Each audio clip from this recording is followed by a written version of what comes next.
welcome to Investigation 7. This is about pattern recognition, and this is actually one of my favorite investigations. This is very simple because you've been learning patterns for as long as you can remember, probably ever since pre-K, and they're very natural for us as humans to be able to find patterns in different things, to be able to predict what would come next. So example 1 says to describe a rule and find the next two terms.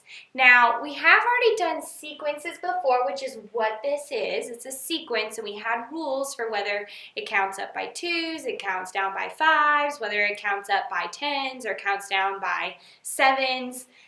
And these are going to somewhat be a little bit more advanced at a 5th grade level, and we are going to find out what it is. So we have 3, then 6, but we're not counting by 3s because then next is 12 and then 24. So what I'm going to do in order to strategize, some of you may know this off the top of the bat, but this is a strategy, so we can do this for all sequences, is I'm going to draw lines in between. This is counting, the difference between 3 and 6 is 3, but the difference between 6 and 12 is 6. The difference between 12 and 24 is 12. So if I notice, I'm actually doing 3 plus 3, 6 plus 6, 12 plus 12, and it's going to be 24 plus 24. Or simply put, I am multiplying by 2. That's an overall rule that I can say. So describing the rule is multiplying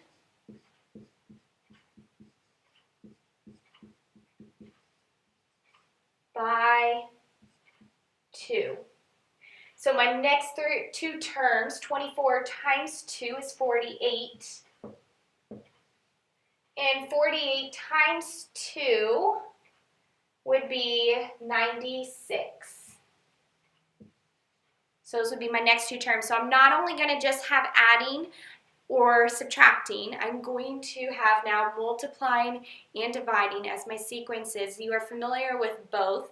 And so if we can find out whether it's adding or subtracting, multiplying or dividing, then we should be able to get it fairly quickly. So the way that we're going to describe these types of sequences, arithmetic sequences are what we've already been doing. It's adding and subtracting. So these are ones you should already be familiar with. We're labeling them as arithmetic sequences. So think of arithmetic as another name for math, or another kind of a fancy word for math. And they're kind of just the basic sequences that we've always been doing.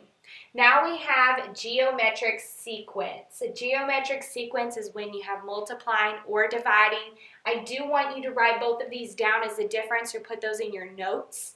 You may put this also example 1 in your notes. That way you know that this is going to be multiplying by 2.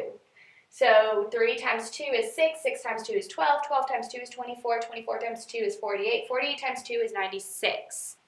So I want you to go ahead and do numbers 1 and 2. Those are going to be by yourself. We will go over those answers in class. And you're going to find the next 3 terms of the sequence, and then I want you to write whether it's an arithmetic sequence or a geometric sequence. So write whether it's a geometric or arithmetic sequence and write the next 3 terms of both 1 and 2.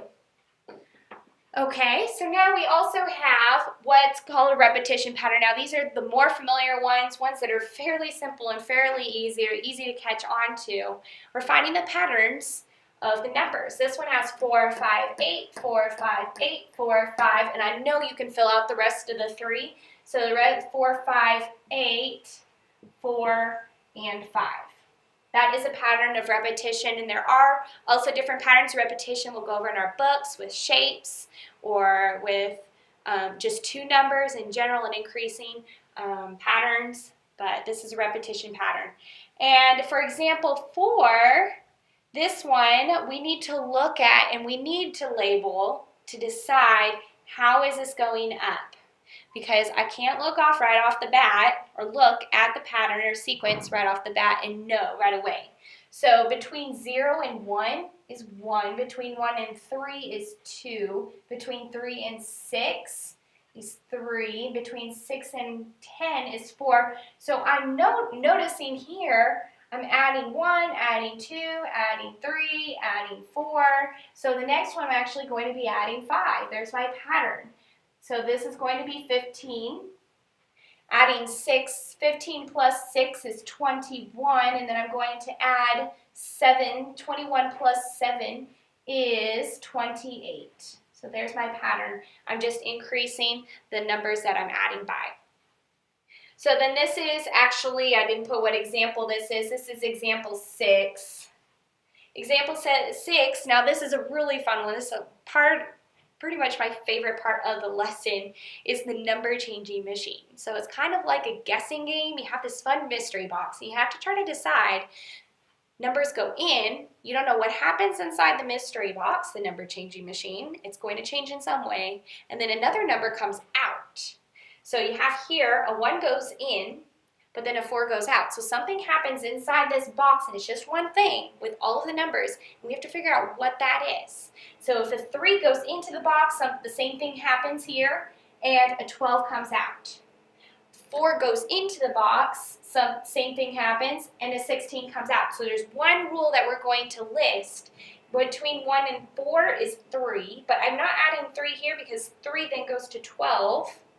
But if I notice the pattern between all of these numbers and how they relate to each of these individually, 1 times 4 is 4. If I check 3 times 4 is 12, and 4 times 4 is 16. So the rule of this number changing machine is multiplying by 4.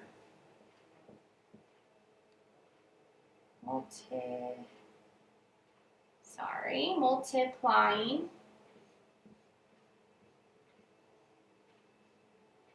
by 4.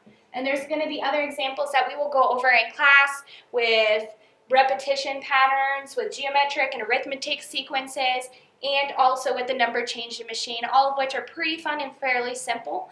And thank you very much for listening and paying attention. I'll be checking your notes in class. Thank you.